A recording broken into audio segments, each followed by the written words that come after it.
time now for our rants and raves, starting with Roy. Oh my gosh. Okay. Well, we've been through almost a half an hour without mentioning the name of the denizen of the White House. So I have a rant for the President of the United States. And, geez, what this has come up to me, to do this, is that he has decided to ban the New York Times and the Washington Post from distribution in the White House. And like many decisions that have been made of late in the President's office, it started with a discussion with Sean Hannity on Monday, where it was discussed that, there was so much fake news out here, there's no reason to have it in the White House. And now it has moved to where they're considering canceling subscriptions to the New York Times and the Washington Post, not just from the White House, but from federal offices around the country. It is, to me, it's really despicable, but it's a wide open discussion. I'm glad that people are going to be discussing this. And they're not the first right now. administration that's done it either. Remember, ignorance is bliss. People went back to 1962 to find the other example. They're going to be buying them surreptitiously. All right, Dan.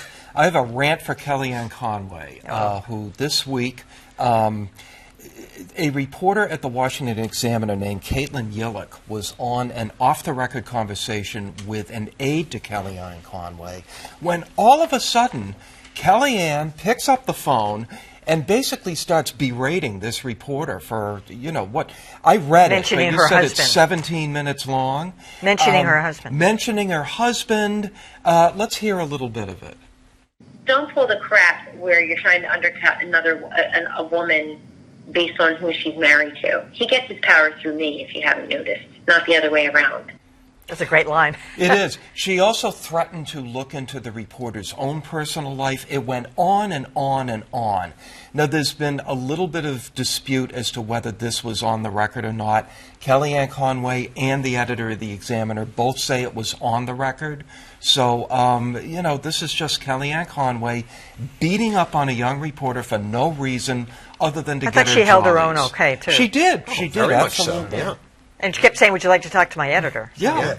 She mentioned George Conway, which is a very legitimate angle of this story. Absolutely. If she's going to become the White House chief of staff, and her husband constantly writes these stories about her. It's a fascinating story. Yeah, I sense Kellyanne Conway's under a lot of stress. Oh, really? You think? Just a guess.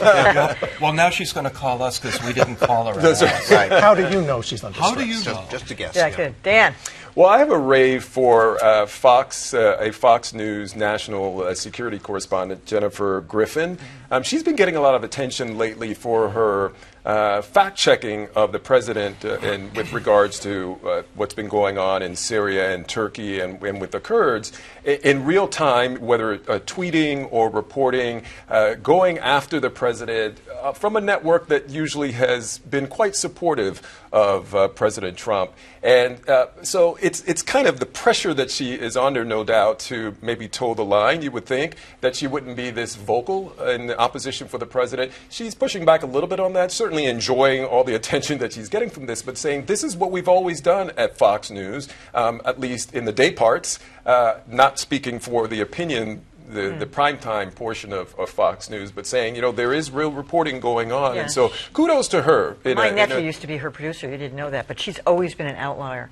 And she's also, she's a breast cancer survivor. Right, I did know that. And it's not that they wouldn't dare fire her, but they have respect for her there. So it's like a lot of respect for her there and in other news organizations as well. But I think this has been quite a positive thing for her. John. Okay, I'm sure you'll all forgive me for a little back patting for my own organization here, but I want to do a rave for a new venture at WBZ, which you can find on our website, cbsboston.com. It's called CBSN Boston.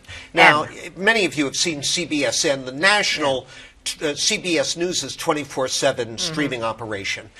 We are now the third market with a CBS-owned and operated station to introduce a local version of that. And what you get on CBSN Boston is the WBZ newscasts, several hours of unique CBSN newscasts, but then if a story's breaking, they can go to it and stay with it. They don't have to cut back to a soap opera or whatever. No pressure. They'll interviews that you might see excerpts from on the WBZ News. You'll see at greater length on CBS. How do they thread it all together? There's a whole staff of people okay. who've been hired to put it together. They do Really? a great job, I think. Check it out. I think it's the wave of the future. Okay, I have a rant tonight for reporters who go to interview situations wearing any kind of advocacy jewelry or badges. Now, we just talked about the reporter in the Houston Astros locker. I don't think she should have had the anti-domestic. I don't think so. Why? Because you're taking up, not that anybody's for domestic violence, but it's confrontational in a way. There are many, like this week on CBS, everybody's wearing these mental health badges. The whole staff is wearing them on the air.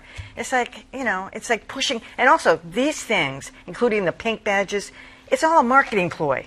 It's a big marketing ploy. And for them to be wearing that, it's just, I don't know.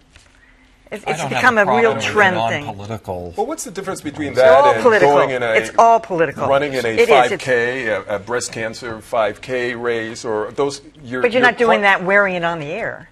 But you might be photographed, or a story may be done, and you're I don't supporting know. an organization. To me, they're all political, and they should stay out of it. Certainly not any kind of badges or anything like that. Even charities. Yeah, even charities. You never know what's going to happen with a charity.